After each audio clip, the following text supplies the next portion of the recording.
Testing. Okay. This one.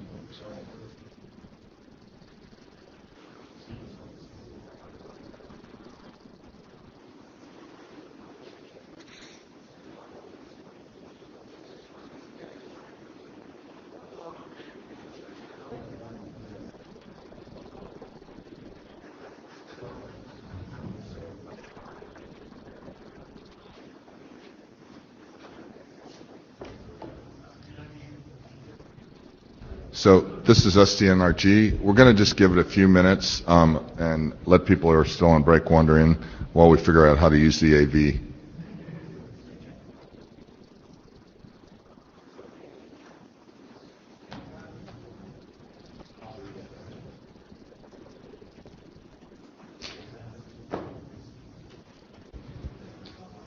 Testing. Oh, here we go.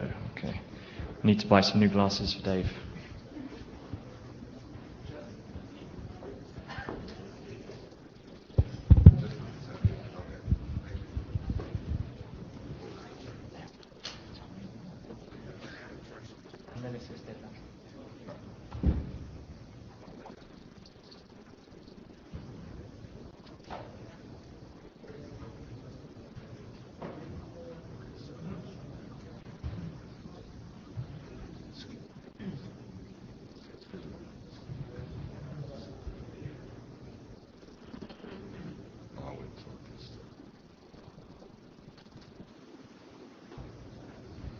Okay, so the blue sheets should be circulating. I don't know where they are. Whoever has it right now? Okay, there's a couple. So sign the blue sheets. I'll remind you as we keep going here. So as you might imagine, you're in SDNRG, and if that isn't your destination, get off the plane now, or stay. Either way. We wanted to bring to your attention that a good friend of ours and member of the IETF community, Ping Pang, passed away recently, and we just wanted to put a picture up there of him. I don't know how many of you knew him, but he was a great guy, good friend, wonderful to work with, great IETF contributor. So we're all a little bit sad, but we just wanted to kind of dedicate this to him. So that's what that's about. And with that, I think we'll just dive in here. By the way, if anybody wants to make a comment on anything we're doing here, please do that. But when you get up, remember to state your name and affiliation if you can for the people who are taking notes. Okay, so IRTF IPR policy. I'm sure you can all read that, or you've all studied this in detail so you could recite it verbatim. But anyway, we were following the IETF IPR rules, so keep that in mind. And they're summarized here. If you don't know them, just look for the IETF IPR rules. So, a little bit of administrivia here.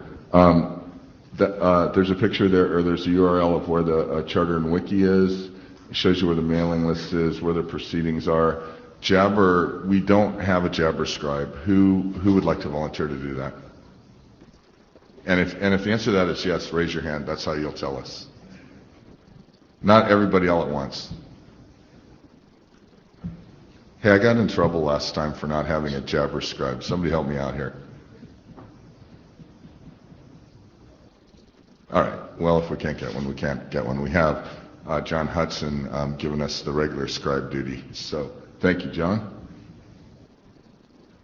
And the last thing is we need somebody to take minutes. Well, we're not having much luck with the audience participation section of our agenda here. Somebody needs to take minutes. Otherwise, we won't be able to run the group without that. This is an interview opportunity as well to be the research group secretary, which we're also looking for. So think of this as a trial run. And we're here to help as well, so we don't expect you to sort of transcribe the entire session. Basically take the salient points and then we can review them post the research group session and update and polish and post to the list. So don't be afraid.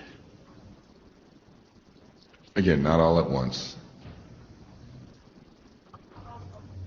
Oh, thank you very much. Thank you. You know, I felt like I had to do like United. $400, $500. Okay, so I think we got most of that covered then. Here's our agenda for today. The agenda bashing is about whether or not anybody has anything they want to add or subtract from this. This is what we're up to. I guess the one talk, the hyperelastic cloud talk, was postponed until next time. Okay. Okay, Alberto, you're up. Why don't we just dive into it then, huh? Alberto. No, just...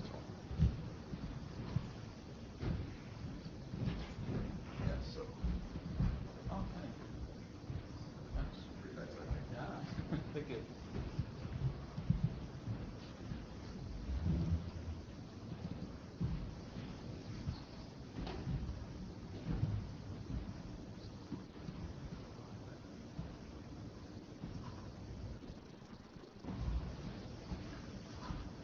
Okay, so I'm Alberto Rodriguez. I'm with the Technical University of Catalonia, and I'm going to present you today research that we are doing on SDN architectures for end nodes, particularly for home routers and mobile devices. Besides the architecture itself, I want to take advantage of this opportunity to raise some awareness of this scenario and to see if people think that this is a relevant scenario and think that some work should be done there. So.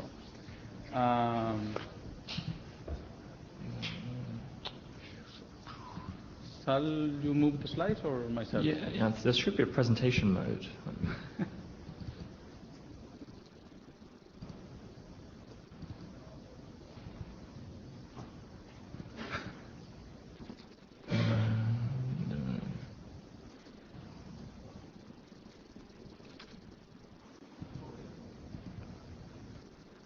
Okay, try that. Okay, Yeah. now? Oh, yeah. Okay. F11. So, if you think of traditional SDN, you think of deployments on data center networkings, on one networks, on campus networks, these kind of things, but usually end nodes are always out of the picture. So what we want to do with this research is to bring SDN end-to-end, so from the data center to your phone. If you think of this scenario, you realize that you can't control everything on the network because you can't have control of the transit network that is there, the internet that is deployed already. But you can control a few things. You can control where the traffic is coming from your source, where this traffic is addressed up. If you are able to deploy some nodes on the transit network that is out of your control, but these nodes can be, you can control the path to some extent. Of course, for this, you need an architecture that is optimized for the scenario. The motivation to do this is that we think that this is a new and unexplored scenario. Although there are some works on the literature about SDN for nodes, those works just focus on how to enable SDN on nodes, but they don't cover the whole scenario. They don't cover a whole deployment of multiple nodes that they have to communicate with each other and to third parties. So this is what we are trying to address here. This scenario has a new set of challenges that are not present on traditional SDN. That we have analyzed, that we have tried to cover and describe, and from those challenges, we have moved on into some design principles, design guidelines to overcome those challenges and be able to effectively deploy an SDN architecture for this scenario. So before going into the challenge and the design principles, I want you to think about some potential use cases for this scenario. So if we think about controlling the source, what you can think of is, for instance, a smartphone where you can dynamically offload traffic from the 3G interface to the Wi-Fi, or aggregate both interfaces to have higher throughput. If you think of controlling the destination, you can think of a specialized CDN that that redirect traffic to one CDN node or another, depending on the user that is trying to reach the CDN. Also, you think of controlling the path. You can think of a cloud service company that, by means of deploying these nodes on transit networks, they can redirect traffic to those nodes and offer rich in-path services. So this one, along with the next slide, I think that they are the most important ones on this presentation because they present first the challenge and then the design guidelines. So this is the thing that we have seen in the scenario that may or not be present on other SDN scenarios, but at least for end nodes are quite critical and require new approaches to deal with them. So first of all, we are here dealing with a large number of controllers.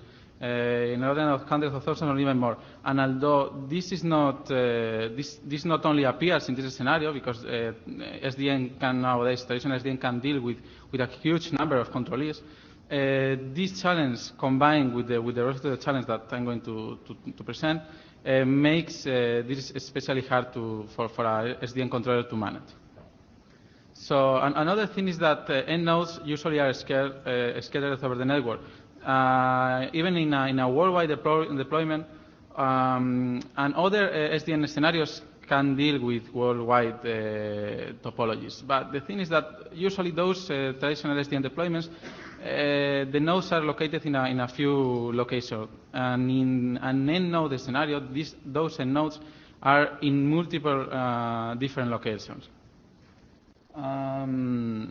If you think of an common SDN switch, that switch is aggregating traffic for different end hosts and sources. But in an end node, the traffic it came from the end node itself. So there is no aggregation there, and each end node has to populate its own cache, its own tables, in order to be able to route the traffic properly. And also, and you can imagine, if we are dealing with smartphones, with home router and so on, the network that we have in the middle is the internet, and you can't control the internet. So you have to deal with the internet and with the access networks that connect the nodes. Also, another thing that end nodes have that common SDN hardware doesn't is that they are transient devices.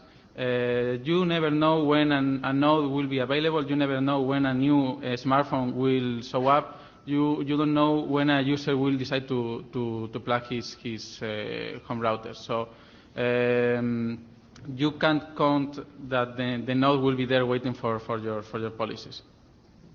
So based on these challenges, what we have done is to propose a series of design guidelines to overcome these issues. So, first of all, what we propose is to have an overlay approach that allows us to bypass the transit network and to put some control on top of the underlying. This also allows us to have a homogeneous view of a heterogeneous set of devices, because the technologies, the access technologies, for instance 3G or Wi-Fi or the Ethernet cable you have in your home router, all those technologies are masqueraded over a common homogeneous view that is what the overlay offers you. Also, since you have lots of controllers, and these controllers need to get the state, you will have a large number of southbound messages. And you need a controller that is able to scale out to handle this large number of messages from the southbound. Also, you want that this controller, besides being able to scale out, you want it to be decentralized and symmetric. Why? Because these end nodes are anywhere in the network, and if you are able to offer a controller that any node can be, any controller node can serve any end node, the end nodes can choose the controller node that offers less latency, and if an end node moves, can go and then take another controller node. Also, in order to do that in an efficient way, you need a connectionless southbound.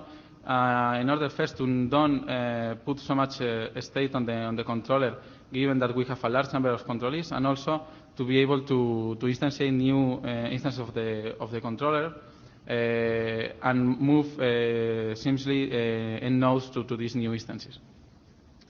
And since the end nodes will appear whenever they want, you need a pool-based mechanism. So instead of pushing the policies down to the end nodes, because maybe they are not there when you have the policy for them, what you do is you store the state on the controller, and whenever the end node is ready to get them, it will pull the state from the controller. Also, and this differs with common SDN, is that we think that in most of the cases, for end nodes it's enough to have IP granularity. At least for the use cases that I described before, IP granularity is enough. You don't have to go deeper than that. But of course, maybe for your use case you need more fine-grained granularity, you can do that, but you have to tune then your architecture to be aware that you will have more southbound messages, that you will have to deal with more state and with more burden in the controller.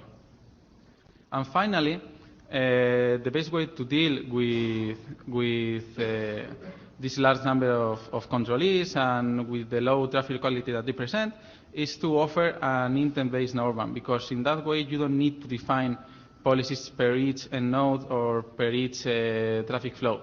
Particularly, we propose is to have a language base in groups, so you define common policies for a whole group. Whenever a new node shows up, you assign it to a group, and then the policies that applies to that group will apply also to this node. So this is a table that summarizes what I've said. So this is always up to discussion, but we have tried to match challenges to this design principle that I've said.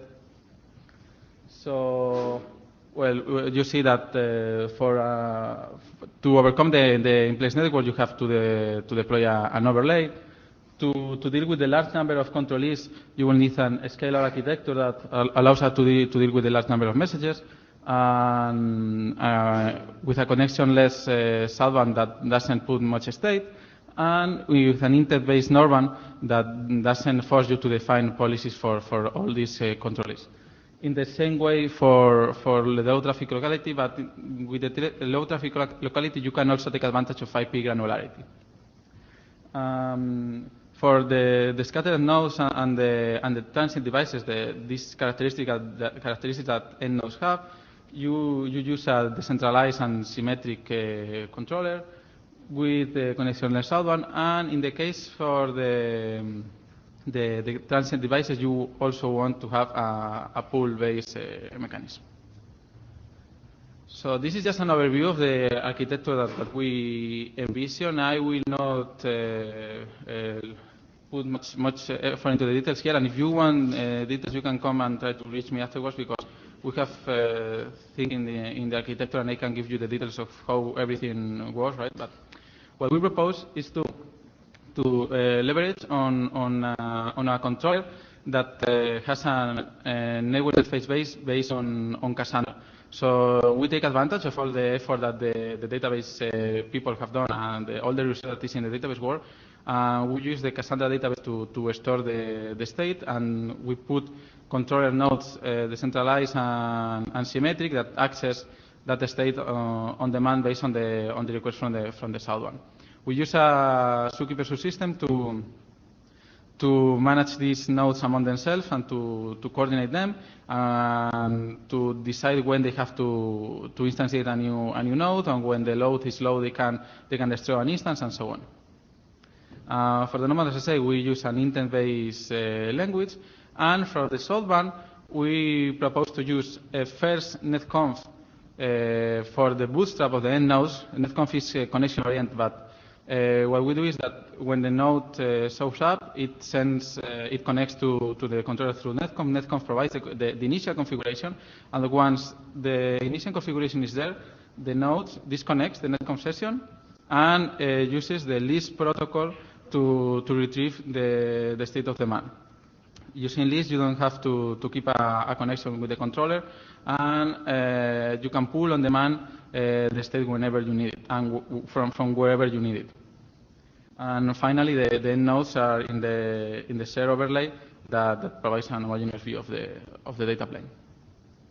So we would like to ask you guys, what do you think about this scenario? If you think this is relevant, if you think that we are missing some challenges here, or if we think that another design principle is needed. And also, we would like to ask you if we should work on this scenario for the SDNRG. Finally, I have a demo available that I'm not able to show now for time constraints, of course, but if you have interest, I have it on my laptop, and I can run it for you anytime. So just try to catch me. I will be available on the break. So if you want to see a mobile EndNote as the one I described, or a data center managed by Lisp and over KVM, just go find me and I will show you how it works. So if you have questions or comments. Mehmet with Comcast.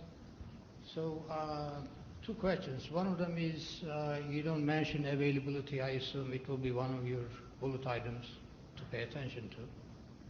I think I didn't get the last part of what you said. Can you repeat that? The one of them is the availability or reliability. Uh-huh. I didn't see in your list. Probably that should be one of the topics that needs to pay attention to.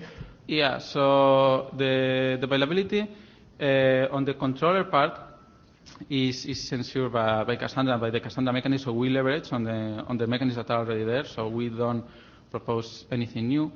And for the southbound, Lisp control plane has mechanisms to keep the state consistent and to be able to refresh and to update the state when there's a failure on the data plane. And you have to think that here those mechanisms are not instant, so there is some delay there. But for the scenario that we are considering, is not critical. For instance, that some packets from your smartphone goes first through 3G before going to Wi-Fi. So there is a trade-off that you have to do, as always. Okay.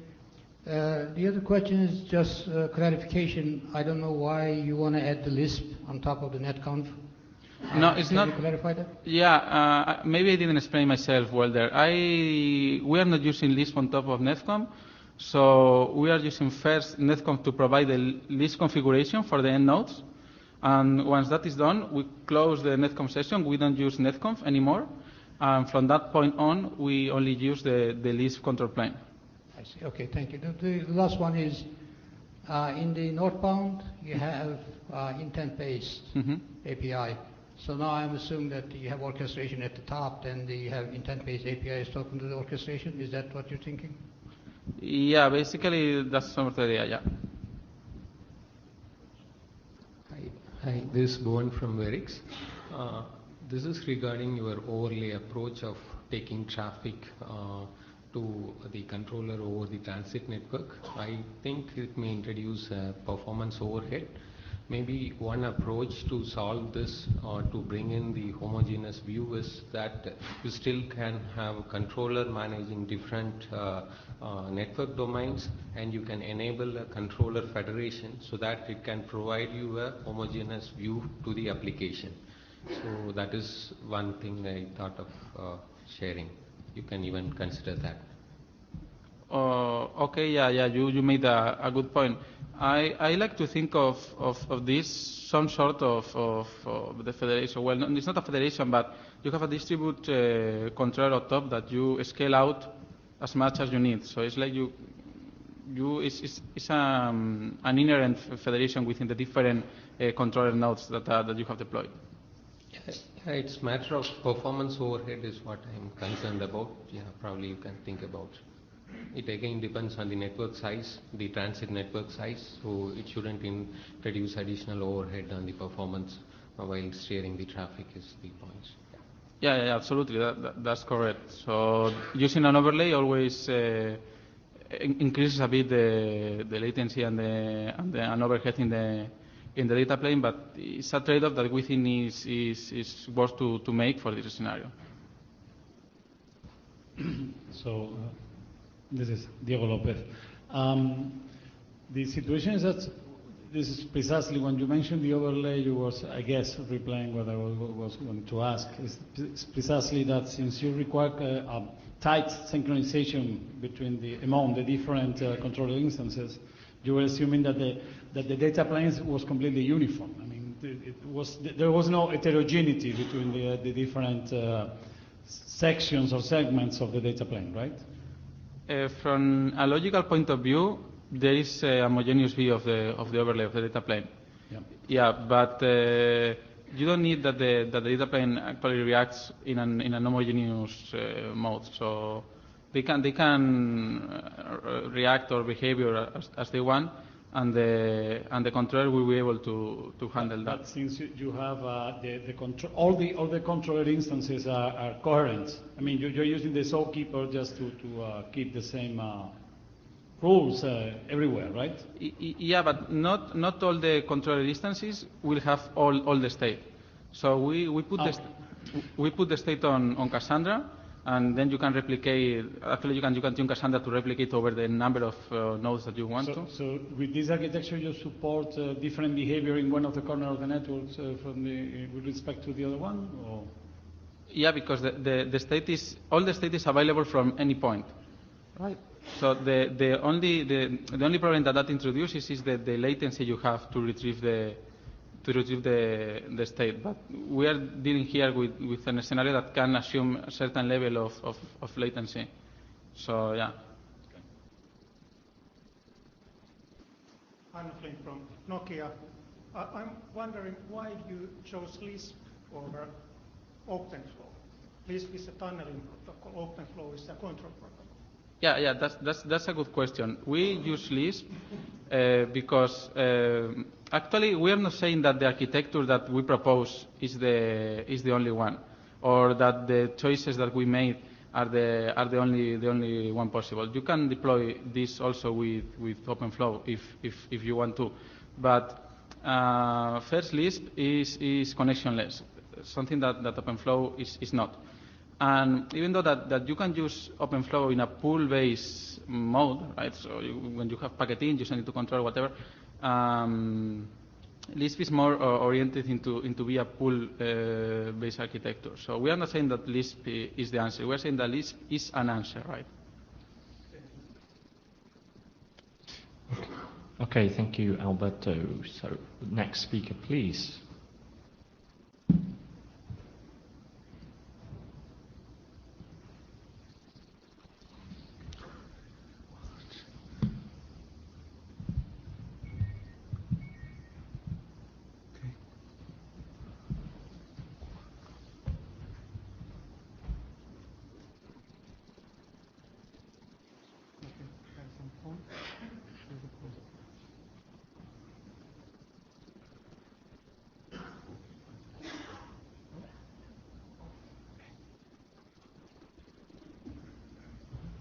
Hello everyone, good afternoon.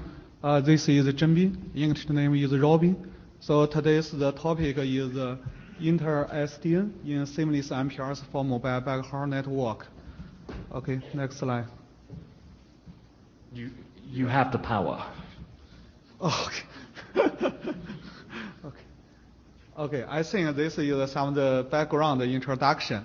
And the seamless MPRs network has been proposed many years before. That is try to integrate the access network with the IP core network and the metro network. But later, the seamless MPRs architecture is proposed to integrate the mobile backhaul network and the IP core network, because later that the mobile backhaul network is also MPRs based.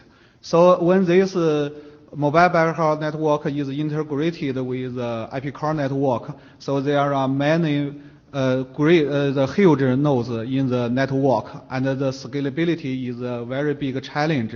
So that they introduce some of the solutions such as the label-based BGP to allocate the prefix multi-domain. and also and also some of these IGP multi-areas to reduce the scale of the network. So this is the seamless MPR's solution. And also later the SDN has been proposed. This is try to used for the traffic optimization or simplify the network management and operation of the network. So then when SDN, because in the traditionally and the SDN is used for the data center and this is always a single domain.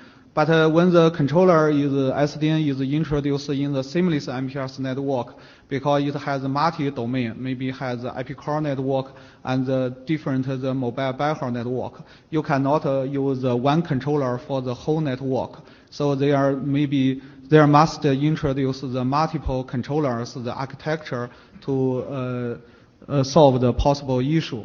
So this document is just try to propose the possible architecture for the inter-SDN for the seamless MPRs in the mobile backhaul network and identify the possible challenges and the requirement to be researched.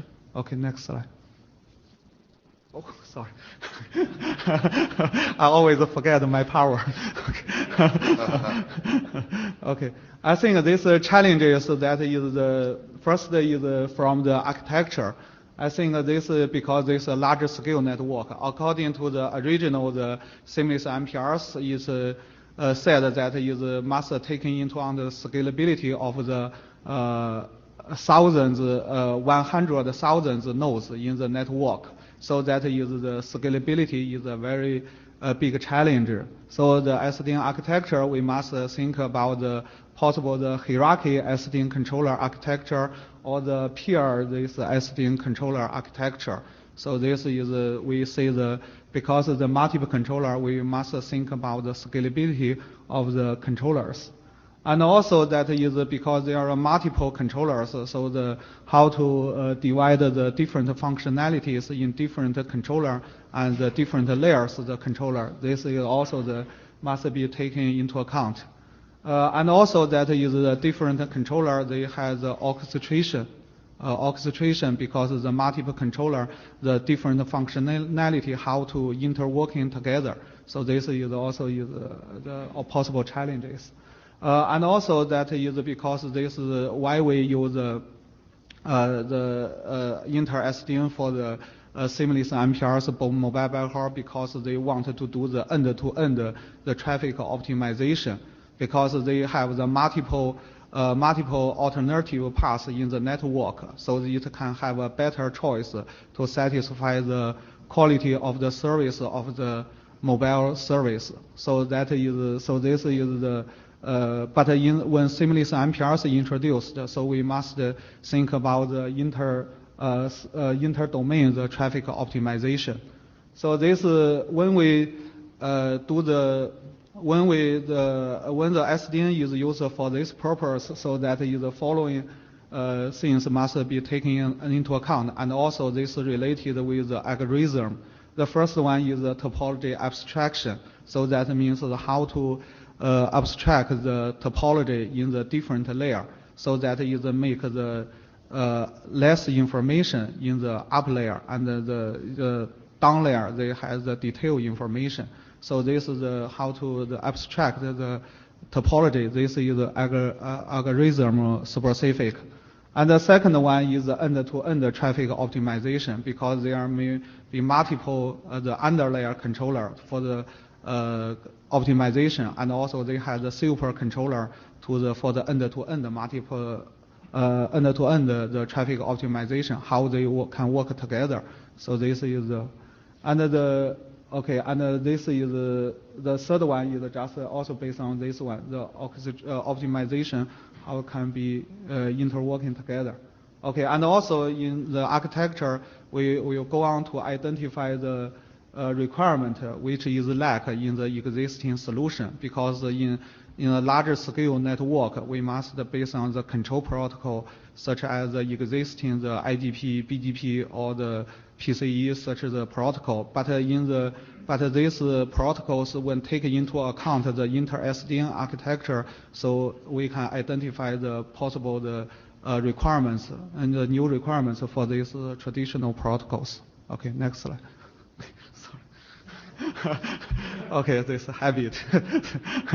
Okay, I think this is the. Okay.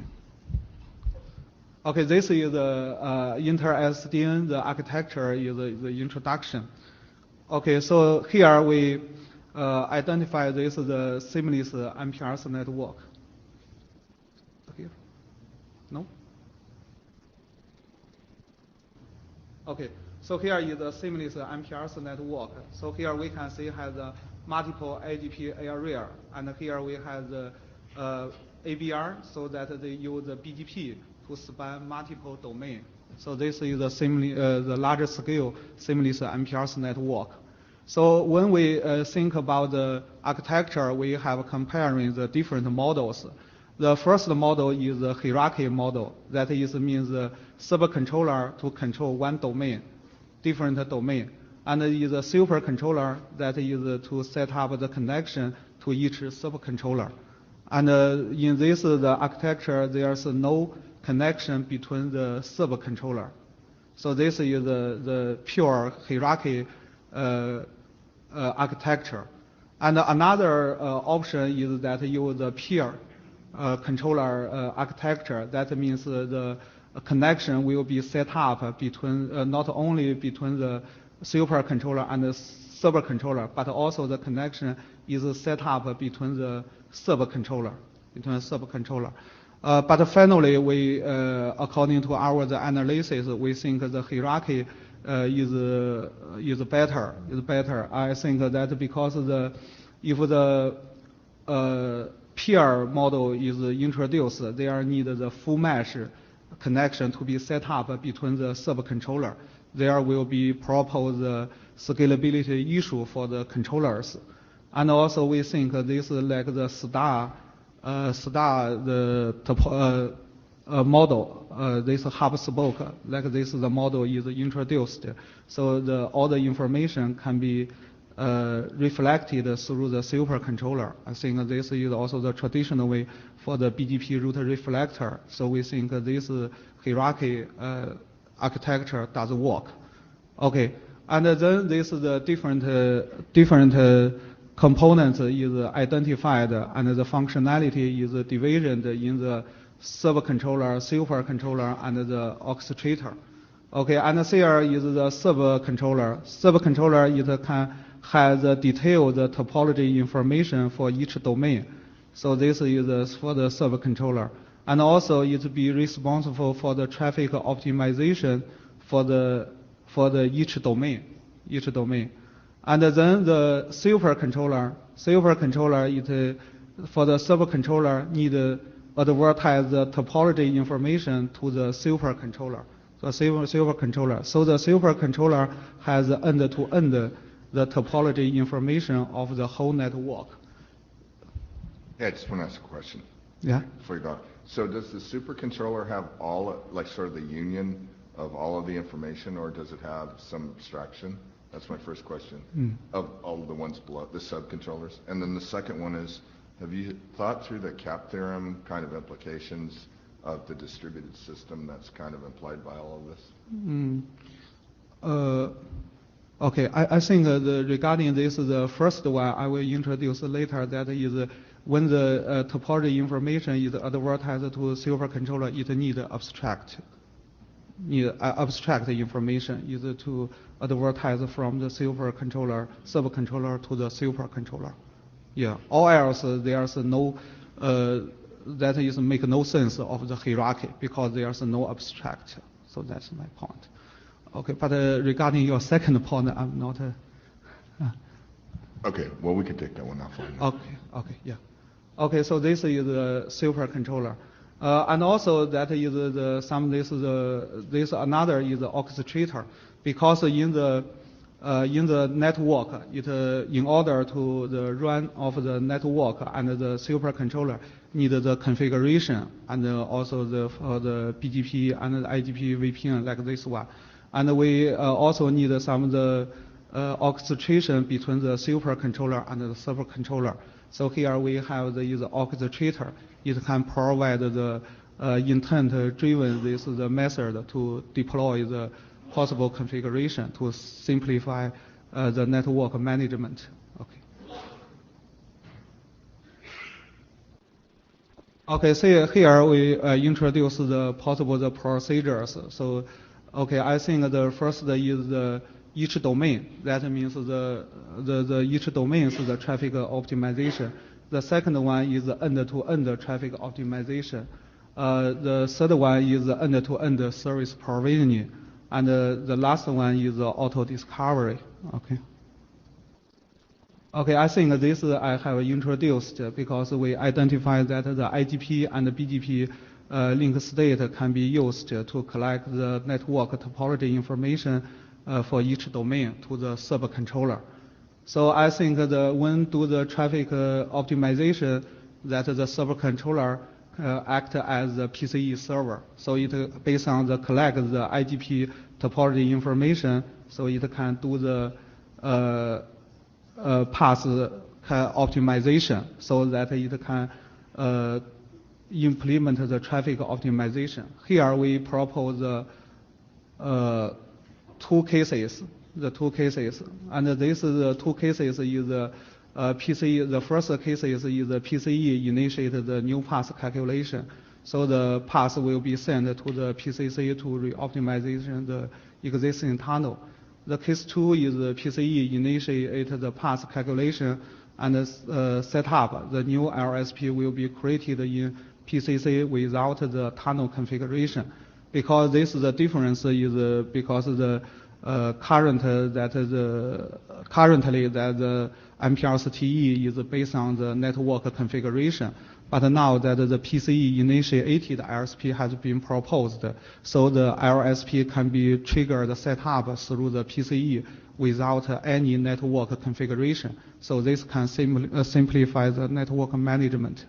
And also there are the two sources, the MPLS-TE, the optimization can be triggered by the BGP LSP optimization, because the optimization is based on the service, because the up layer is the BGP. So here that is the different cases. Okay, the cases is means that if the reuse the existing tunnel, so it's just to optimize the MPLS-TE tunnel without no extension of the BGP. But the case 2, the problem is that maybe when they do the traffic optimization, we need to set up the new MPLS-TE tunnel. When the new MPLS-TE tunnel is set up, so the BGP route has to change to the new tunnel. So the BGP extension has to be introduced to implement the change tunnel for the BGP route. Okay. Okay, I think this is the end-to-end traffic optimization. In the seamless MPLS for the end-to-end traffic optimization, this is just a label BGP tunnel, because this is BGP LSP will span multiple domain. Okay, and here we use that the first one, the supercontroller, we will set up the BGP to the subcontroller, and the subcontroller will set up the BGP to the each edge node for each domain, so that all the edge node it can reflect can advertise its route to the subcontroller, and the subcontroller will advertise the route to the supercontroller. So the supercontroller can have all BGP route information. So based on this route information, it can determine which one is to be optimized. And also that when do the traffic optimization, it must be based on the topology information. I have introduced that is the topology information also need to get from the network and the subcontroller. And also that we compare the two methods. The first method is all topology information is collected by the supercontroller. And the second one, we think that is use abstract topology information. So we prefer the option 2. But this also will introduce another challenge, because this is the abstract topology information. So when do the end-to-end traffic optimization, there may be lack of the enough information. So it needed to do the traffic optimization based on the interworking between the supercontroller and the subcontroller. Another way, if the all topology if available in the supercontroller, so all the end-to-end traffic optimization can be done by the supercontroller's own. But this solution is not scalable from our point of view. Okay. Okay, I think this is the next one is the traffic optimization for the label BGP. When the abstract information, topology information is available and the whole BGP route information is collected in the supercontroller, so it can make the decision how to optimize the traffic for the end-to-end the label BGP tunnel. Okay, and here this is the end-to-end service provisioning, and I think the first one is the MPLCT tunnel in each domain. So we, because this is a very large scale network, we tried to simplify the configuration as less as possible. So here the T tunnel, we prefer use the PCE initiated LSP to reduce the configuration for each tunnel. And for the label BGP, we think the label BGP always the sedative configuration. We don't want to do the configuration on demand. A third one is the L3 pin and the L2 pin service provisioning. We prefer that the model-driven the solution, so that it can map the abstract the northbound model to the southbound the node-based model, so it can simplify the L2 VPN and L3 VPN service provisioning for the user. Okay, here this is just a small, because as the number of the controller in the network is increased, so there may be introduced the auto-discovery mechanism of the different controller. So here we think the two requirements. The first is the role of the different component, and also another is the capability of the different component, including the supercontroller and the subcontroller. This can be advertised through the IGP or the BGP link state, but this one is not identified in the current IETF. Okay, so this is the next step. So we, in the first draft and the phase 1, the research, we identify the possible the scalable network architecture, SDN architecture for the larger scale network. And also that is more research work is going on. So I have identified, for example, the topology abstraction. This is the algorithm specific, and also the interworking of multi-layer based the traffic optimization. And also that is the requirement and the extension of the existing protocols such as the IGP, BGP will be proposed. Okay. Okay, that's all. Any question? By the way, who has the blue sheets?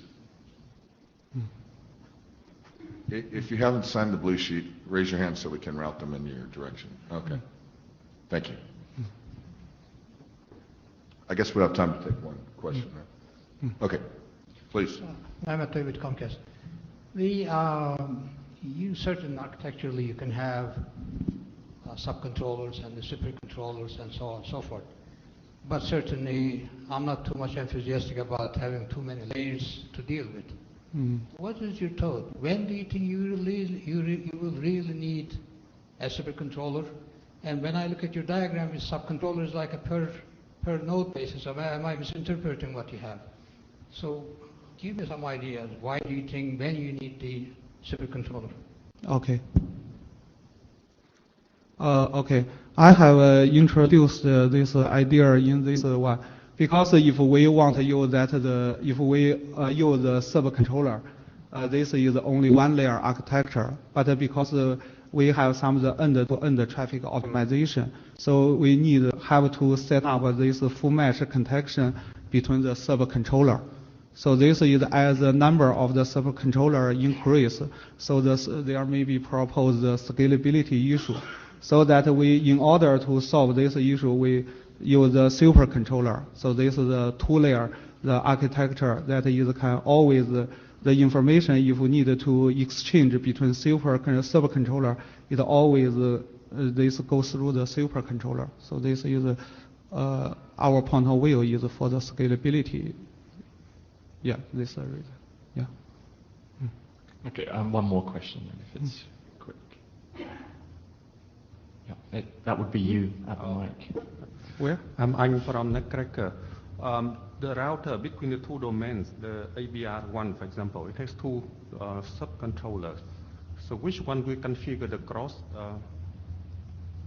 connect between the ingress and egress path? Ingress and egress path. Sorry. Yes.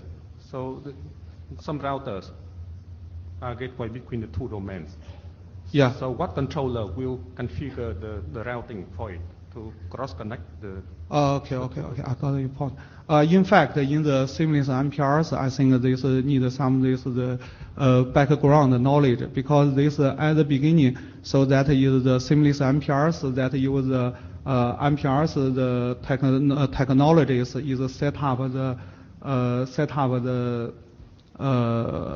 connectivity between any pair of nodes, because they, at the beginning, for example, this is the PE. They have here, they configure the label BGP, so that the label BGP can directly to advertise this the prefix to each node, so that each node has this the label BGP RSP. So this is the ingress can be here, can be here, can be here. So the any two node, the connectivity is always available. Is not needed to configure. Okay. Yeah. Okay. Okay. Thank you, Robin. Could we have the next speaker, please? Okay. Remember your power.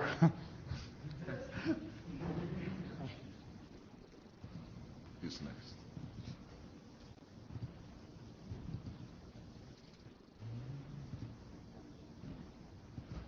Catalin?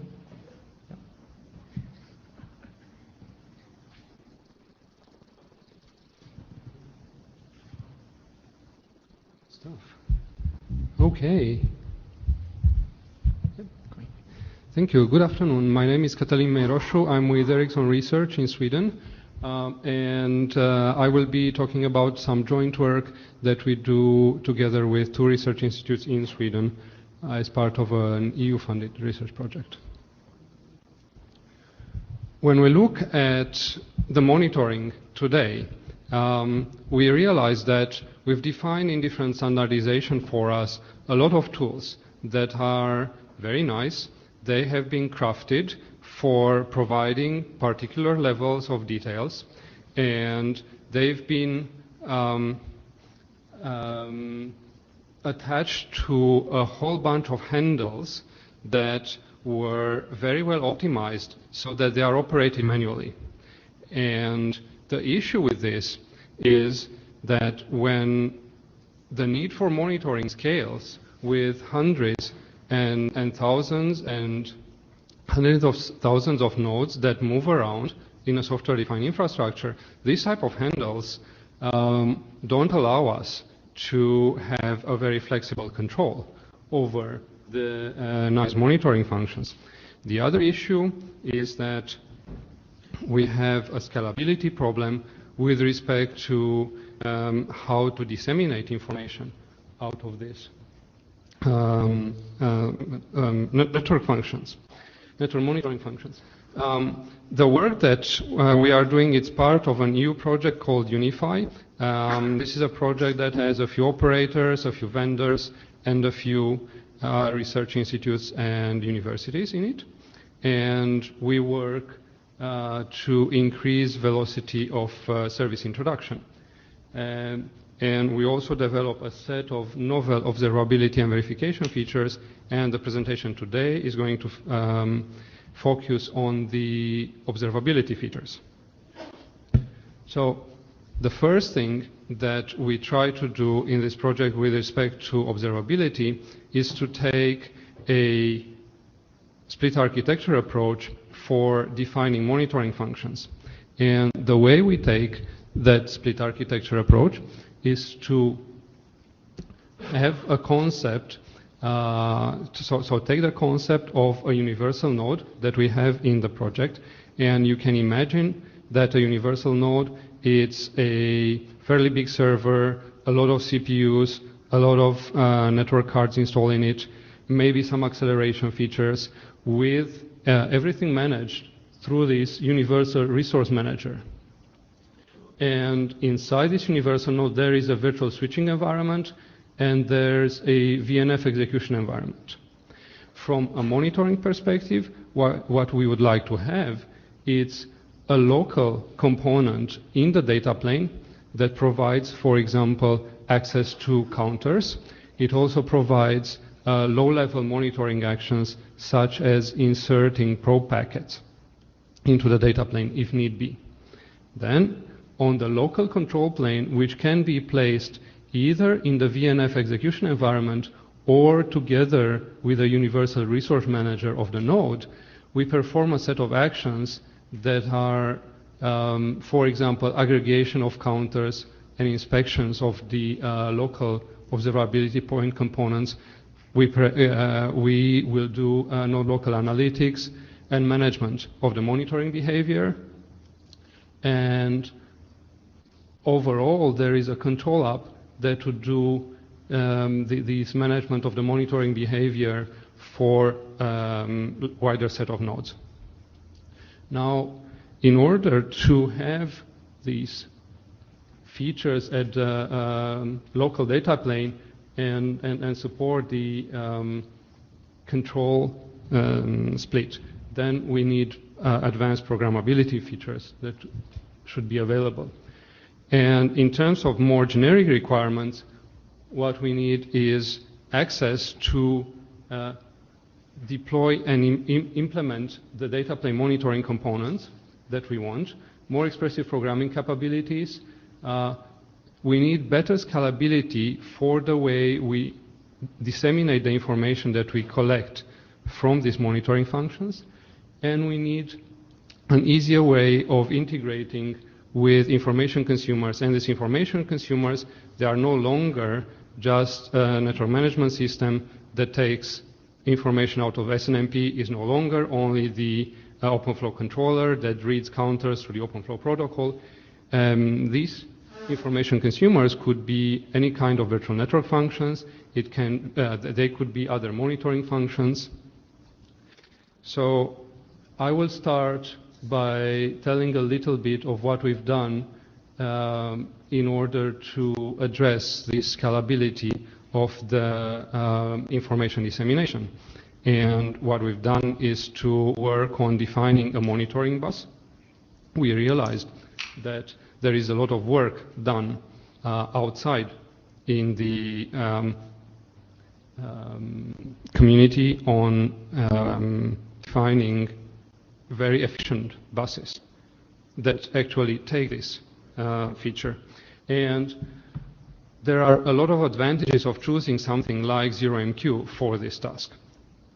In terms of advantages, we see that there are multiple transport protocols that we can use, and therefore we can adapt the transport protocol for exactly the receiver of the information or the producer of that information. If we need to communicate between several threads of the same application, then we can use the same monitoring bus with the IPC bindings. If we need to communicate between several nodes, then we can use the TCP/IP bindings. There is a reliable multicast binding as well. ZeroMQ also has a really big support for programming languages. If you want to write in C, if you want to write in Java, if you want to write in Python, if you want to write in Perl, you can write in any of these languages and more. So that's very interesting. And then it's a high throughput, low latency communication. The disadvantage is there is no message persistency, there is no high availability, and there is no guaranteed ordering, which you would get if you'd have the bus implemented with something like RabbitMQ, for example. But for the type of information that we'd like to exchange with this bus, we don't need that capability. If we would need to have it, then we can choose either to implement it in the 0MQ bus, or we can have a gateway to a RabbitMQ bus that would provide that functionality.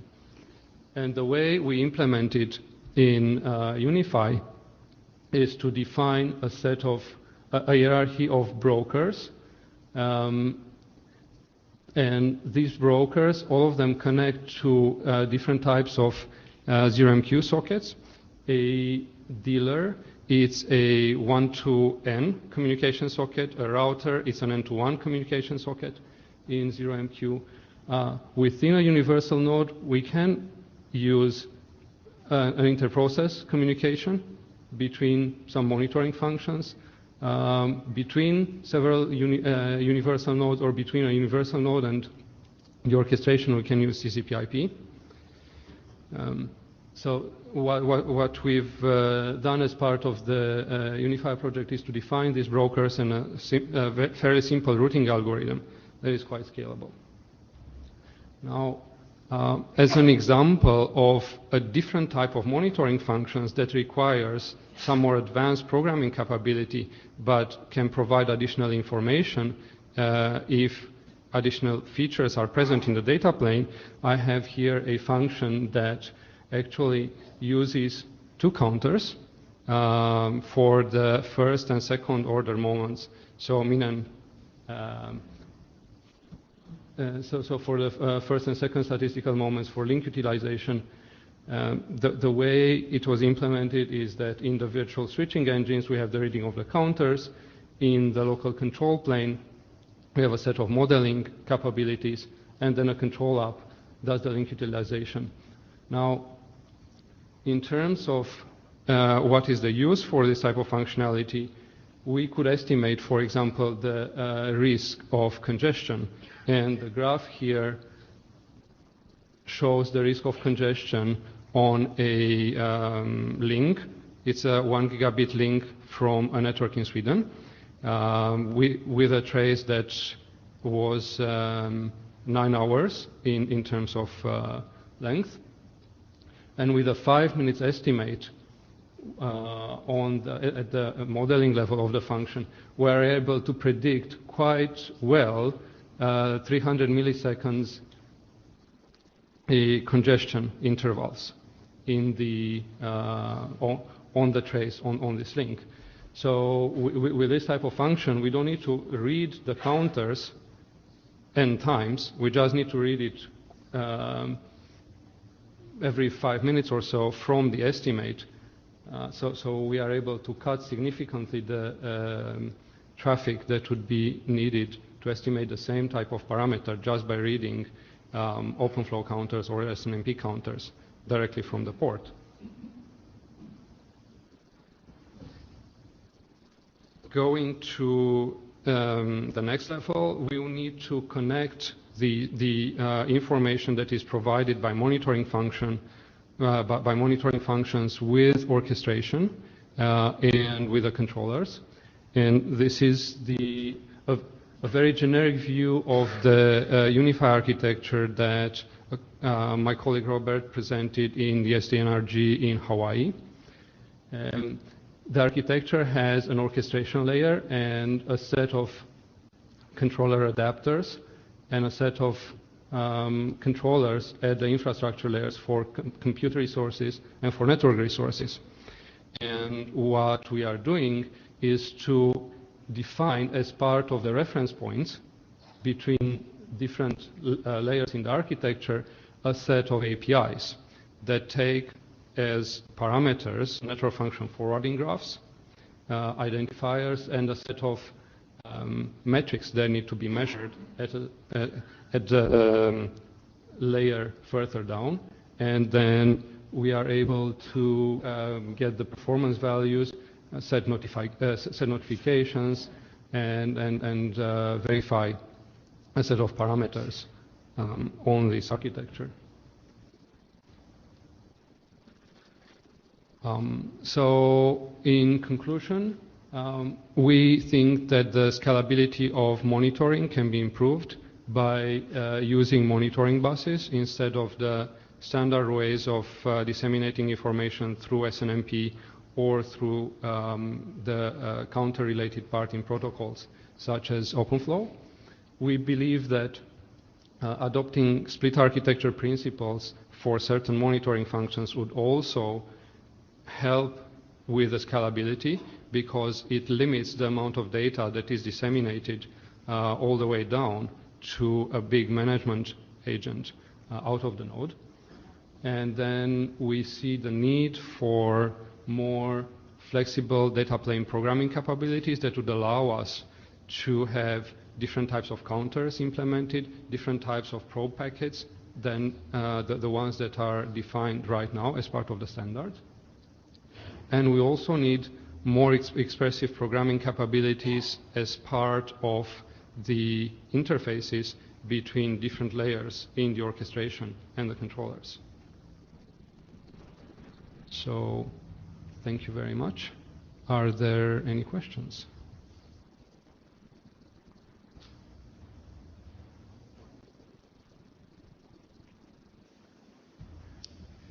Okay, thank you very much. I think one general observation really for the presenters today is there's a wider audience within the IETF SDNRG who either can't participate locally or unable to dial in and attend remotely. But it's worth sort of hosting the slides. Well, we host the slides anyway, so you can point to where the slides are currently. But if you send an email to the list and just outline sort of the current research challenges, where you're investigating, and how people might want to participate, I think that would be really useful. Yeah, we'll do that. Thank you. Chairman. Hey. Diego. Yeah. Diego Lopez. Catalin, when you mentioned this more flexible data plane programming, I assume that if you are distributing, or you're using pure software-based data plane elements, you would be able to make some kind of, I don't know how to call them, probes on purpose. Sure. Precisely fit it for a certain purpose, deploy them, and then and deploy them when you have monitored enough. This is something that you have in mind in your architecture? Yes. So this is something that we have in mind, that we would need. Let's say it's either software data planes, and for that it could be virtual switches, but it could also be extensions on a programming language like P4 and very flexible forwarding chips that people are discussing, and I think that there was a presentation in some earlier SDNRG on some of this technology. So it's either or. Okay. Eric Nordmark. Oops, that's loud. So I imagine that the people that are working on large-scale data centers have scalable infrastructure, monitoring servers, etc., right? Their applications, whatever it might be. Is there a body of research there that sort of, I don't know how much of that is actually published, right? But do you know whether there's a body of research there that one can leverage and see, okay, here's how they do things with servers, and compare it with what you're thinking about for the network side of things? I think that there are articles that were published by Microsoft Research, and I think Google also, about a little bit about monitoring in the data center. Now, the way they do it is to take all the data that they want and put it in a big database, like a Cassandra database or a MongoDB, and then run a set of analytics algorithms centrally, or execute them distributed, but on the centralized database. What we try to do with the monitoring bus here is to allow at least some of the virtual network functions direct access on the information as soon as it gets onto the bus, without the need for that information to be first stored in a database. Okay, that's helpful. Okay, thank you very much, Kathleen. Thank you. Next speaker is Yoshihara-san.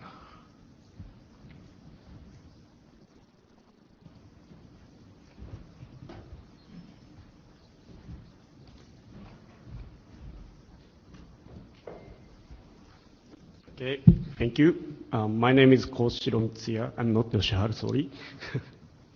So I'm going to introduce our recent work about the network management system, or let's say about the network management application.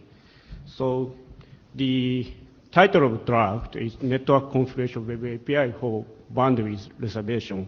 So this is a brief overview of our network management application that regarding a situation, for example, web application requires a certain amount of bandwidth to its infrastructure. So motivation, although network becomes more programmable today, only operators use the technology for their purpose, maybe for cost saving or service provision speed quickly. Then our motivation here is to let application or end user take more advantage of the programmable networks, not only for operators. So we believe this is going to be a key factor to provide a better user experience for future networkings. So basically our approach is something like this. So user define a simple policy and the system calculates the configuration for them instead of them. Then system automatically deploy them. So in conventional network management, each organization runs their networks under their administrative control, and those networks are interconnected. So that's okay. Today, as you know, the network became more programmable, but we would like to put a new type of network management application on top of the programmable network to use their function from application or normal end user, which is not operators. So once user describes their high level of demands for networks, our controller takes care of the deployment of the virtual network that satisfies and that meets the user demands.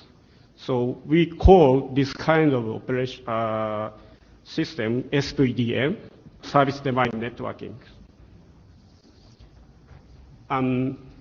Here, service means default networks provides various functions, and service specification is a user policy or user demand.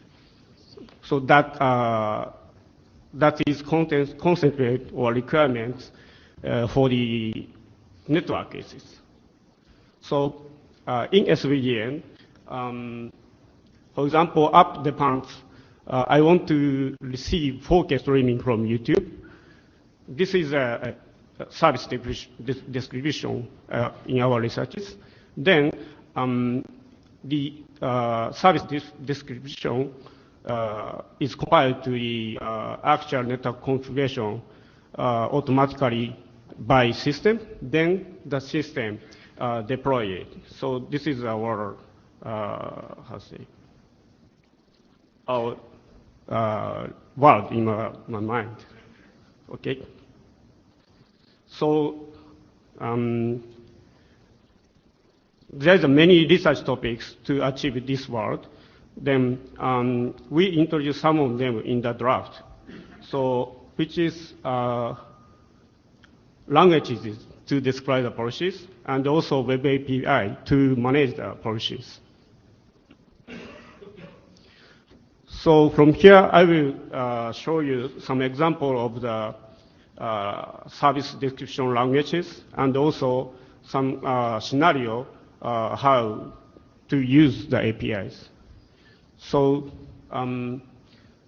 this is a topology we using to describe language for the example.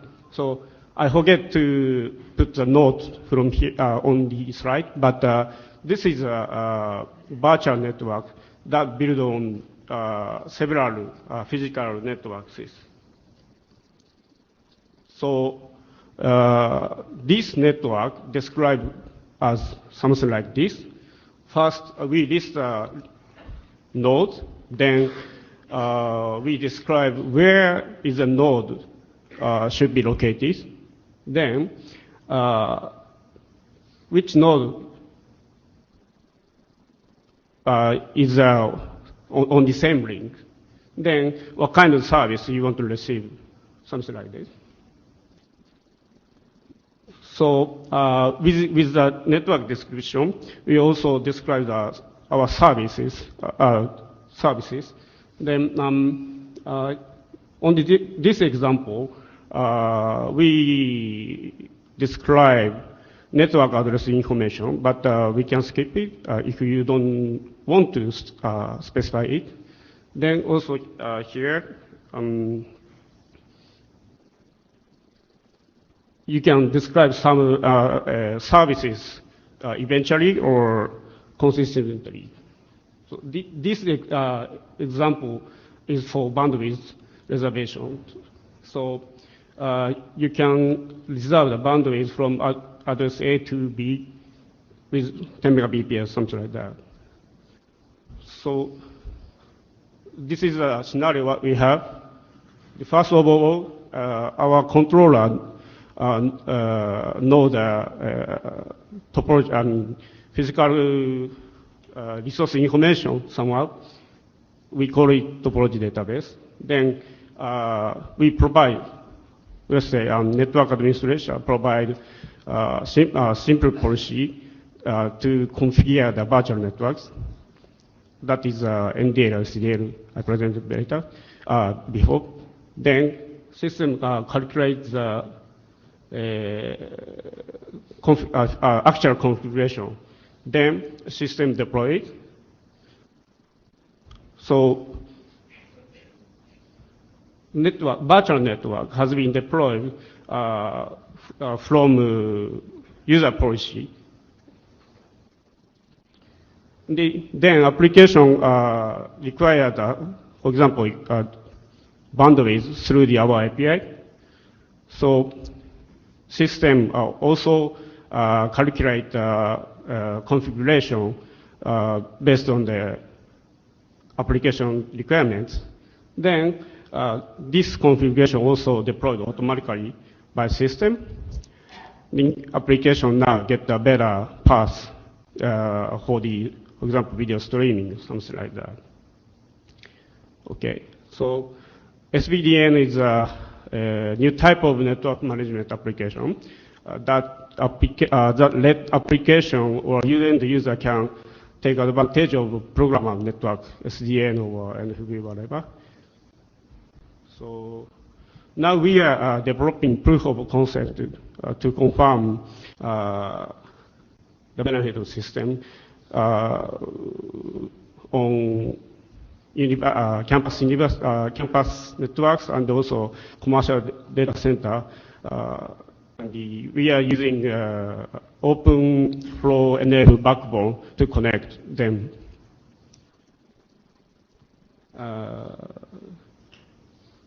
That's it. Thank you. Thank you very much. Are there any questions? Ken Calvert, University of Kentucky. So in your web API, your web interface, what kind of authentication will you do, and also what is the granularity of the configuration you install? Is it host to host, or how do you specify it? Okay, right now we don't have any authentication mechanism on our API. And so this is just a proof. We are now just developing proof of concept. So maybe we need to do more work on that later. And also, I'm sorry, I didn't get the second question. So you will install state in the, you'll have the controllers install state in the switches, and what's the granularity of the reservation? And is it a 5-tuple or address pairs or what? Right now, we reserve the bandwidth using 5-tuple, and the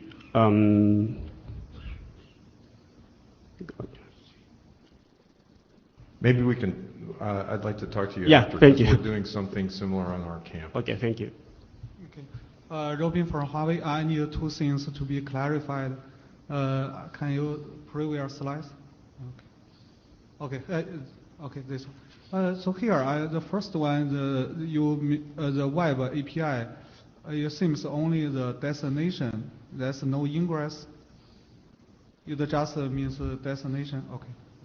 I'm sorry. Maybe this is a bad example.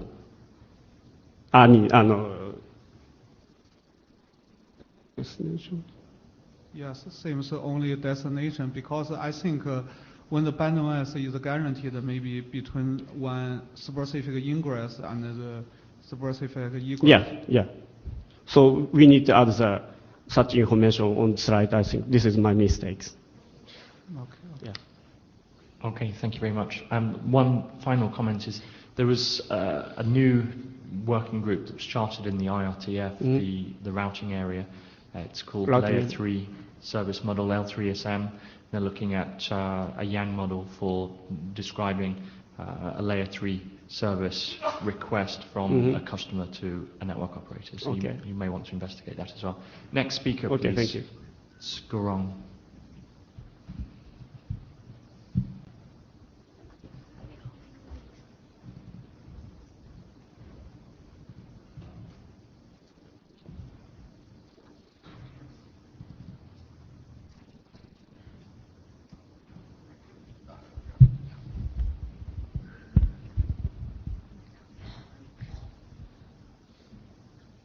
Okay, good afternoon, everyone. I'm Ronggu, and my topic is about my draft of SDN controller requirement. And at first, I want to introduce our public cloud and private cloud to you. And the public cloud and the private cloud are provided in China Mobile, aiming at the government customers, large enterprises, and financial customers. In the right bottom is the picture which we can find in the website. And in the actual deployment, we do find some problems, such as the bottleneck of the VLAN numbers in large layer 2 network of cloud data center. And besides, in the VPC service, not only switch could support isolated forwarding table, but also the firewall and load balance should also support them. And besides, we face the concurrent configuration problems, because actually multi-tenants are configuring the network elements at the same time, while the configurations of the network elements are pushing down so slowly at the same time. What's more, as we use multi-vendors network elements in our network, so we face the problems that different network elements have different command lines. And last but not the least, the physical devices such as the firewalls and load balances, they are of low utilization of the resources, which may cost a lot. So we need to search for a more intelligent and agile network solutions. And so we find the SDN network with the features such as the scalability, reliability, programmability, intercommunity, and security. And then we divide As we know, the SDN controller may be the core entity in the SDN network, which act as the role such as the brain in your body. So we come up with the requirements of the SDN controller. We divide the SDN controller into several parts, such as in the architecture. One is the protocol subsystem, forwarding abstraction layer, and load management. These are fundamental requirements of the architecture. The protocol subsystem means the southbound interface, and the forwarding abstraction layer is working on translating the difference forwarding plane into the unified interface upside. And the load management, which is working on the centralized computing and the forwarding path calculating. Besides, there are also topology, host, flow table, and interface management, which we are required. And then the database subsystems and the OAM management part are also needed. Besides the internal application subsystem, which is also the interface to the OpenStack, is also required. Besides the architectural requirements, we also come up with the requirements of functionality. Now, in our data center, we have hundreds of computing nodes, which will increase to thousands this year. And also the VPC and NFV services will be introduced in our data center. So we come up with the requirements of the functionality. One is the multi-tenant self-service and network function. As we know, multi-tenants are existing in one data center, and what is desired is that the tenants can share their same IP address. Besides, the tenants, one tenant may have one subnet and maybe two or more subnets. The virtual machines between one subnet, they can communicate with each other, while the virtual machines across the subnets, they should communicate with each other through one router. So these are the network function requirements. Besides the router and the floating IP and the NAT devices are also needed. And the ARP broadcast storm suppression should also be taken into consideration. And for the administrator and the network management, we think the administrator should gather all the information such as the tenants and the network and the relationship between the tenants and the network. And for the network management, we think that the network topology information should be gathered.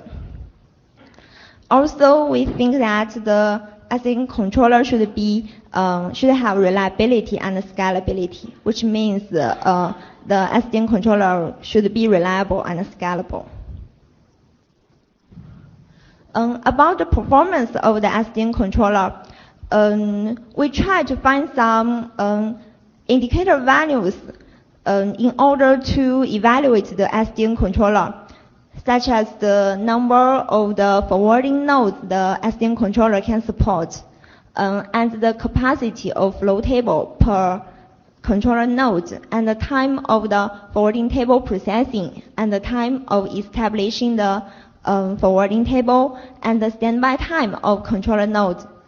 Here I list some part of the test results. The first line is the baseline. The baseline means the minimum number we required, and the maximum line means that the actual test results we test in our lab.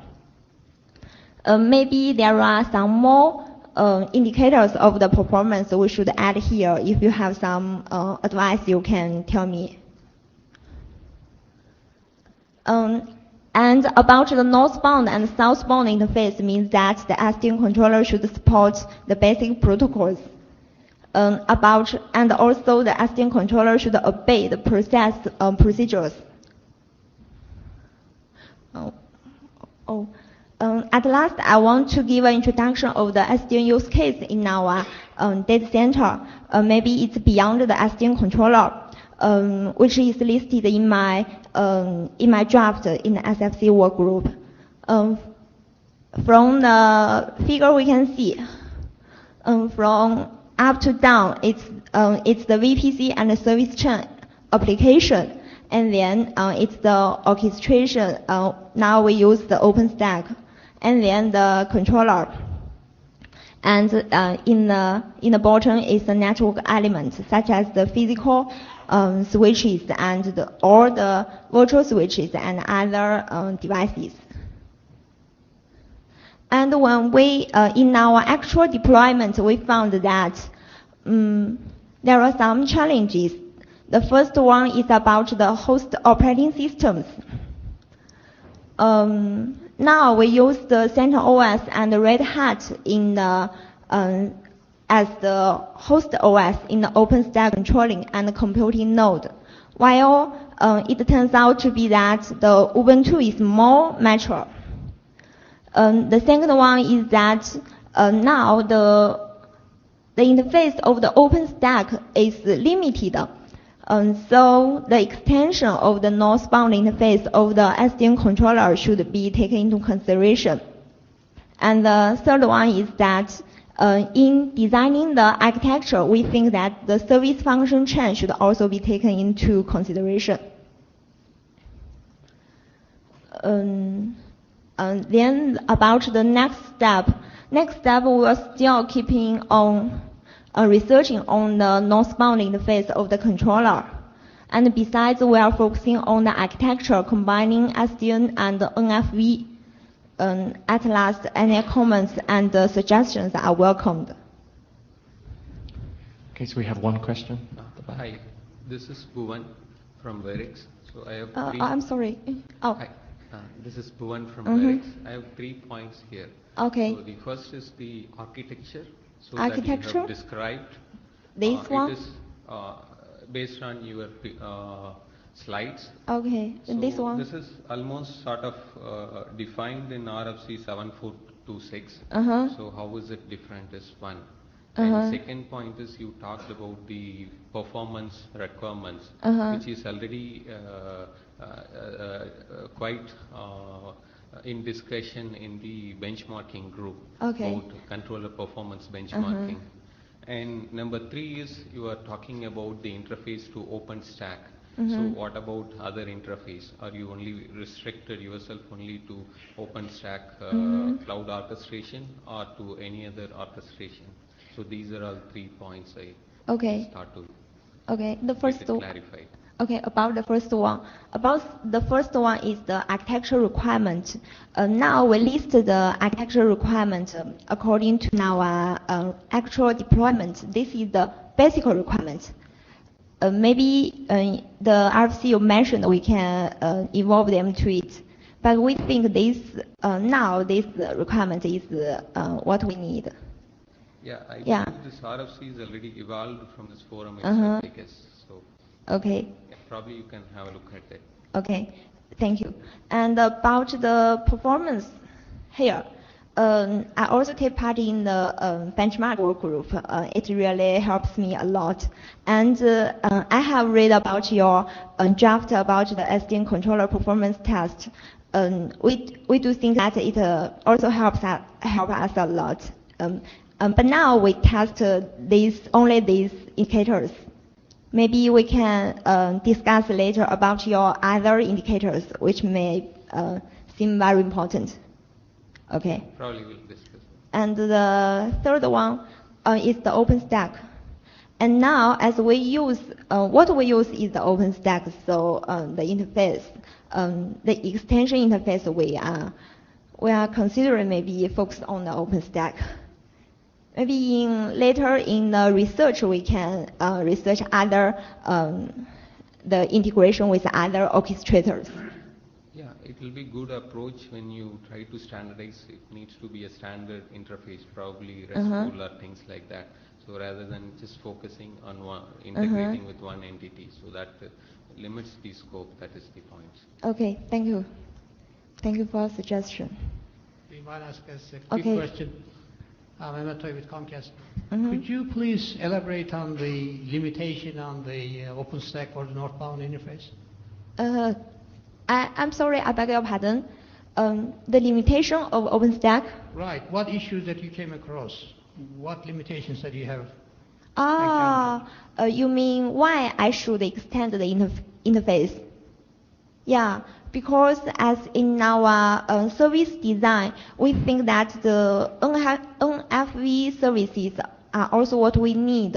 While in the OpenStack, we find many other functions the interface do not support, such as the high availability of the virtual machines. Yeah, it's not in the OpenStack interface now. There are many other interfaces which we need are not listed in the OpenStack file.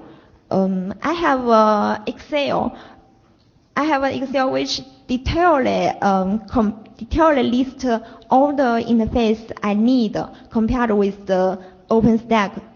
Maybe I can share this information to you if you are interested. Yes, thank you very much. Okay, thank you. Okay, thank you. Oh, sorry.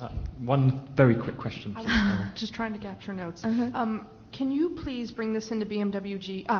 Sarah Banks, VSS, chair of BMWG. Please bring this in. I think I didn't know you were going to bring this in here, otherwise I'd have corralled you earlier in the week. But I would really like to see this come in because, as you mentioned, the draft is there. So anybody interested in SDN controllers, we've got one going in BMWG in terms of how to benchmark them. But you've got results, which is awesome. Okay. So please bring them in. Thank you. Thank you. Yeah, I'm glad to. Thank you. Okay, Carlos.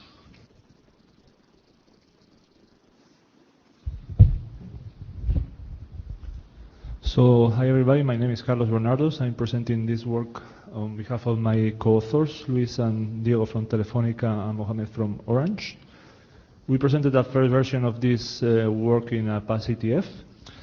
Our main rationale of the starting point of this work is the fact that the current existing SDN proposals centralize the functionalities of different purposes, basically transport and service, and there is no clear separation between these two functions in the controller in the architecture, and this poses different issues like the ones listed in the slide.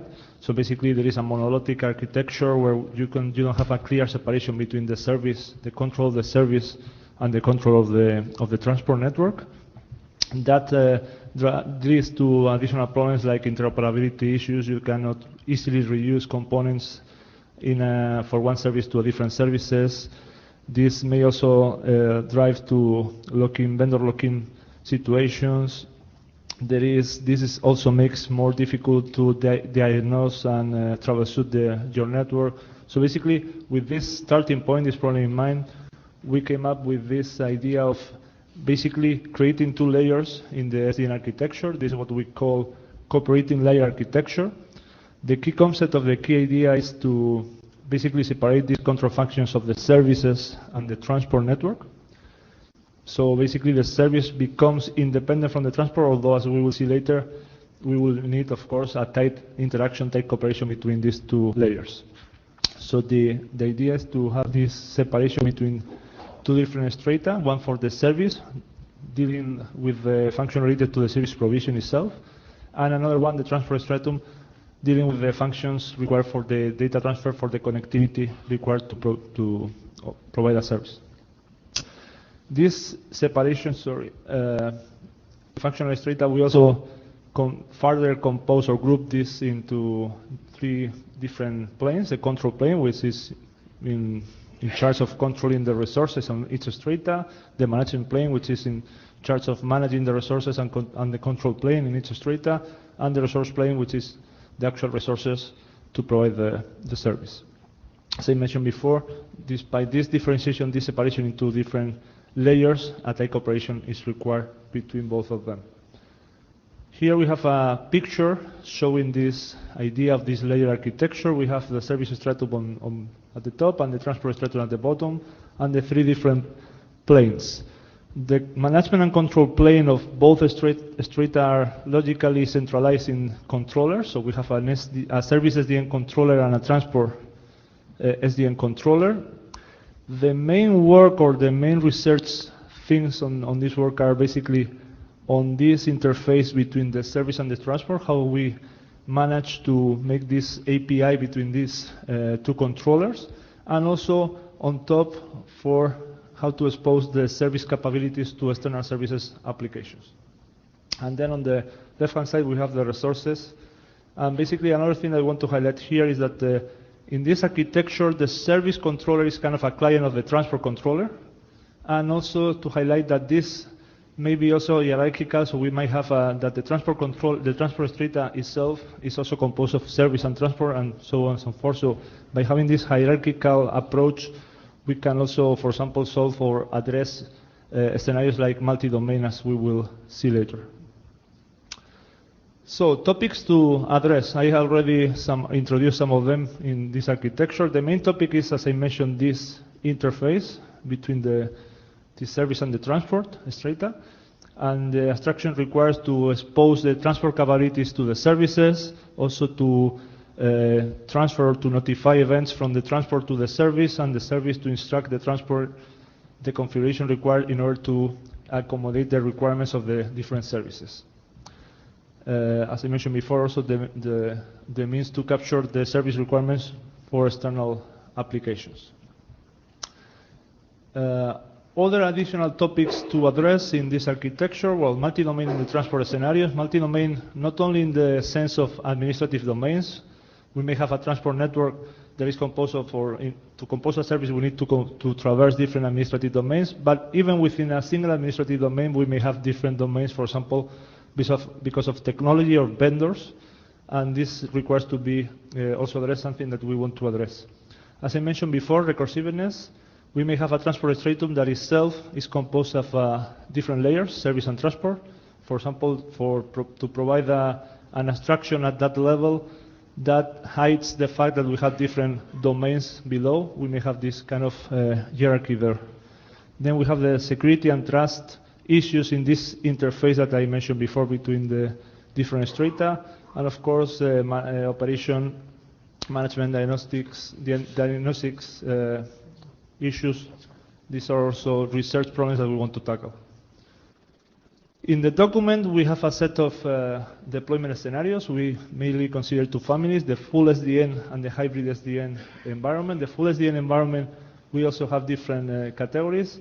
For example, one is in which we have multiple service strata working or interacting with a single transport strata. So basically you have a single transport network that provides provides connectivity to different services. We may have the other way around. We may have one single service stratum dealing with multiple transport networks, strata. So basically that service will have to act as an orchestrator in order to compose the end-to-end service, and we may have different combinations. And also we have another family of hybrid environments in which you may have SDN-based service stratum dealing with a legacy transport and the other way around. In order to be brief, I will not go into more details here. Then the document also is meant to include different use cases. So far, the only one that, well, actually in the document is not yet there, but we have different use cases. One is, for example, NFV, taking into account the HC NFV architecture. We may place these services, the end controller here, dealing with the virtual network functions, instructing them how to act on the traffic, and then we may have here the SDN transport controller, basically providing the connectivity to these BNFs. So this is one example of use case that we plan to detail. Sorry, Carlos, just to interrupt you. If you're leaving the room, can you please ensure that you've signed the blue sheet? Otherwise, we'll follow you home. And there's one here. Is there anyone who hasn't signed the blue sheet? If you can connect, that would be awesome. Sorry, Carlos. Thank you.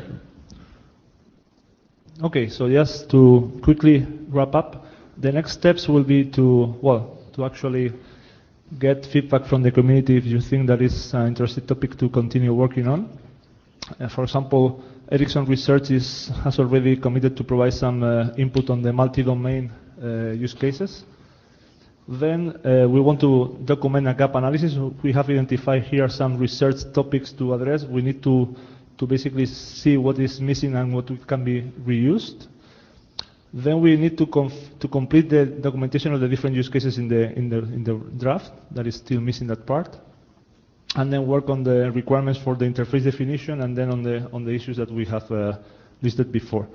So our idea, the author, is to continue working on this document, and maybe in a future iteration ask for the working group, for the research group, for adoption of the document if you consider this is an interesting topic to keep on working.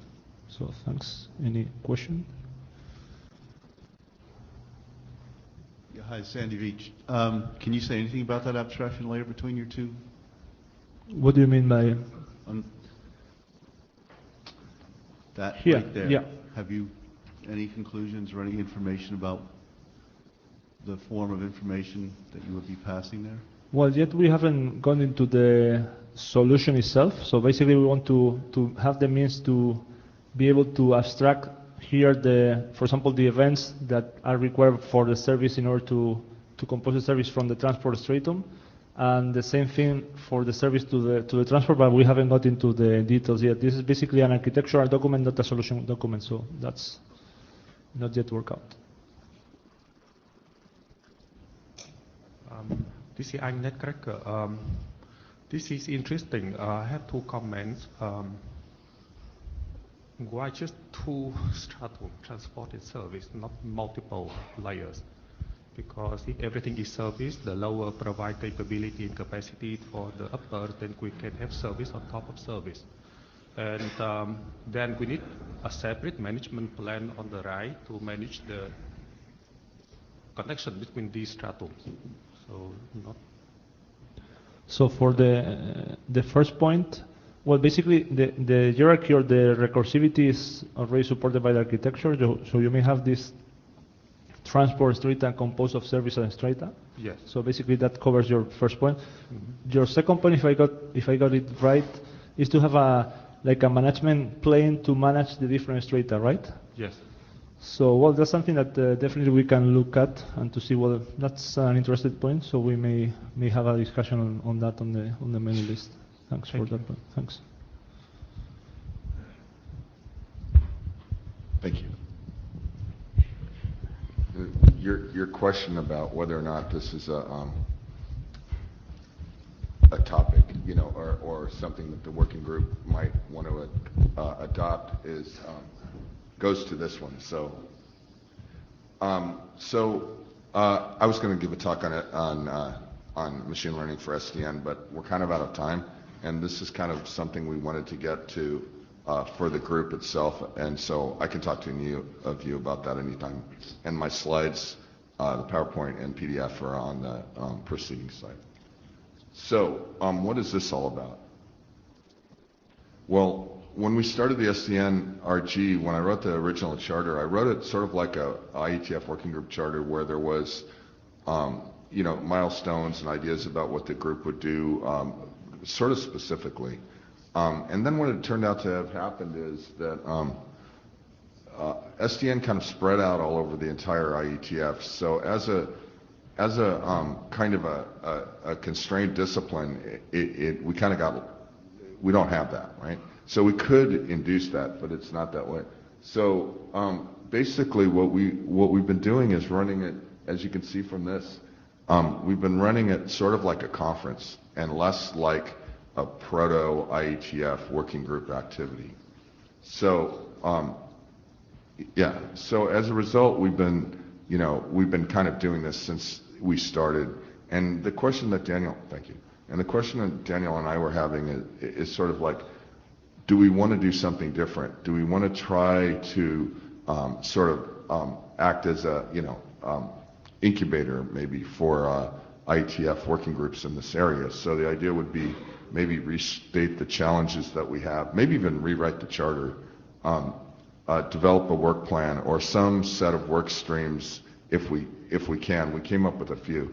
let's see, where is it? Okay. Yeah, okay, so here's some of the initiatives or work streams we thought about. So, by the way, if anybody has ideas about this, the reason we're talking about this is because I hope people will have opinions on this. So, some of the ideas we had were co-locate interim SDNRG meetings where there are kind of more research-oriented conferences where researchers who wouldn't normally show up here might be there. So here's a list of a few, but there's, just type SDN Space Conference and you'll get the idea. Then the second one here, the incubation program, this was sort of like, the idea here was that we'd kind of seed work for the IETF, which we're not doing right now. So I think, if you want to know what a different kind of approach to an IRTF working group might be, would be like DTN, right? So DTN had work items in which they were trying to refine DTN down to where they could build an IETF group around it, and now they have. And then the third thing was just more documents in our work stream. So, for example, the one we just heard or others seem like they'd make sense. And so, yeah, so now we really want to hear what people think about what the future direction of the SDNRG might look like, or what people would like to have happen. Because after all, we're just running it so that one, it'll be productive for the constituents, and two, we might be able to help the IETF in their mission. So not everybody at once, but all the people who want, just line up.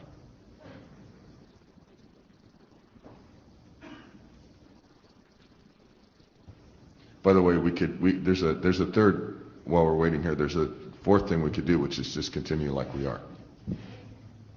So, Carlos Bernardos, I think I like the openness in somehow of the research group. So the way of not being so constrained by a charter itself. But I also like the idea of for some topics that the research group consider that are important to have a document and work on that, because also that allows us, people bringing things or bringing topics to the research group, to collaborate with other people and to make progress on that research topics. Otherwise it's like a forum where we discuss, but we don't make more progress on those topics. So I think a hybrid approach will be the best for me. Thank you for that. Hey, 1 second, I want to ask you a question. What do you think, like for example, if you have a draft on the talk you gave, where do you think that would cross over into being IETF material? Because that's one of the hard things here, mostly because the breadth of SDN, it covers everything, right? So do you have any thoughts on that? Yeah, for example, the talk I gave is more an architectural thing. So if we manage to have like an informational document on that architecture then may be reused by other working groups, and maybe think of, okay, this architecture may be used for solving an issue that we have, for example. There are other research groups like work more on the problems, and then that problem led to a working group, as you mentioned, the DTN, but I mean, multicast mobility was also different. Another example, that there was a document on requirements, and then there was a working group working on that, because at the beginning it was not mature enough to have a working group. So I think there are different cases. Okay, thank you. I think it's really interesting in some of these presentations to identify sort of the gaps from from the technology perspective. It's with our service model presentation. There's obviously an information model that needs to kind of fill that service requirement, and that's kind of the state that we want to get to. If we want to seed new work in the IETF, we have to have a clear requirement, and we have to identify that actually there is no existing solution right now, not just necessarily within sort of the IETF, but also potentially within other SDOs. And just to follow up sort of the point Carlos made and Dave made, is that there is, with SDN, it's a fairly ubiquitous term, so there's such a wide kind of scope of technology which potentially sits under the SDN umbrella. And one model that Dave and I were looking at was running interim sessions that kind of focused on a very specific slice of that spectrum, and that might sort of be best served by co-locating an SDNRG with a particular academic conference as well. So that's another model or option. Anybody else? Hi, I'm Dirk Kutscher with NEC. So I agree that SDN is like too broad a topic to like go for the DTN approach. I mean, it would be difficult for us. So I thought maybe a good use of the time could be maybe to sponsor some work on finding out what SDN, maybe specific approaches and the concept of probability would actually mean to stuff that is happening in the IETF, so technologies that are currently being developed in the IETF, and provide some guidance, so and like analyze challenges or opportunities. So as an example, so IC Energy also had a like similar startup situation where we didn't really start up with specifying a concrete protocol or architecture. We kind of got to it over time. So by documenting challenges and finding out what could be a useful angle, and so maybe that could be a way to do next steps here. Thank you, Dimitri. Yes, I came in particular because you had this nice talk planned on machine learning, and I think this is. We could talk about it later. Well, but I wanted to point out this because I think this is the type of talks we might need to have in order to enter within actually challenges for which we would have to go beyond actually the type of talk that we could have had over the last 4 meetings that we have been discussing. And I remember even 2 years ago we had even more challenging presentations like how do I do in order to get optimization of flows if I have an SDN controller. I remember this presentation by Ed where it was in Orlando, I think. And I think this is probably the type of questions we may ask. You can also steer a research group by asking challenging questions. What if actually we would have more autonomy or more adaptivity required as part of our controllers in order to cope with dynamics in our networks? What if we would like to have a distributed optimization? What if, and I think this is probably another way of dealing with what the question that you are asking. So a series of sort of grand challenges, I think it's definitely worth investigating. I think that's similar to what Dirk was saying as well. Mm-hmm.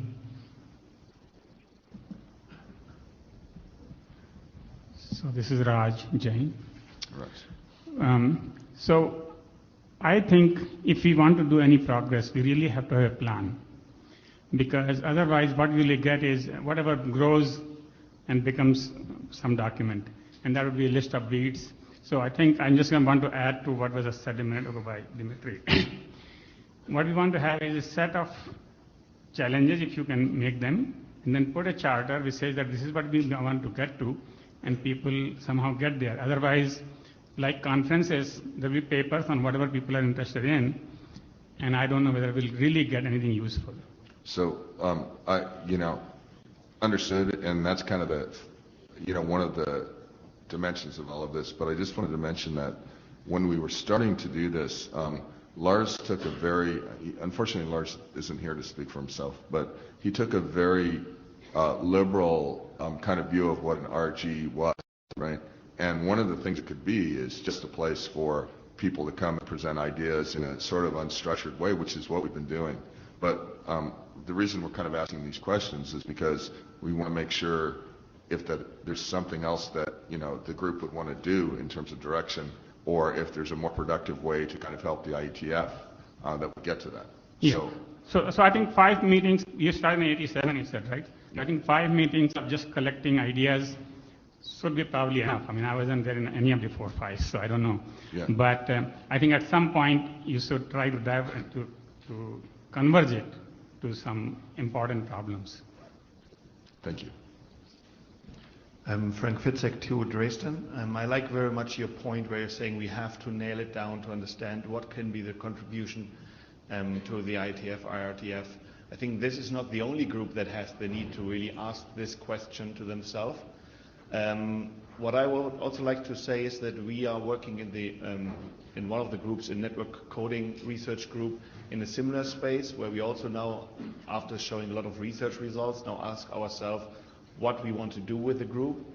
And one thing that we are doing, which is also bridging into the SDN group, is that we try to combine network coding together with SDN, building real products out of that. But we also ask ourselves, what is the next step? Where to put the RFCs there?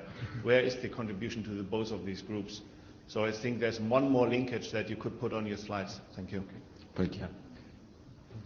Into RG.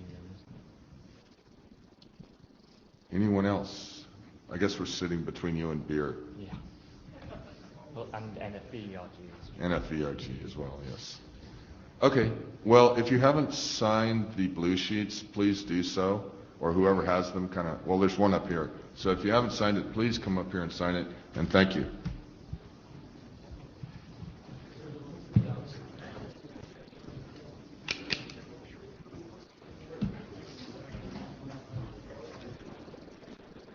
Oh, well, Thank you very much. Nobody yelled.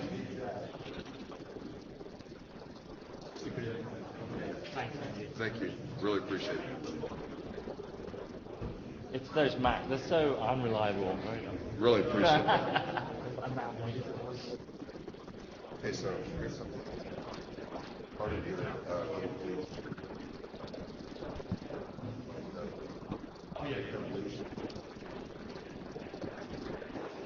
Oh, yeah, I'm glad to do this.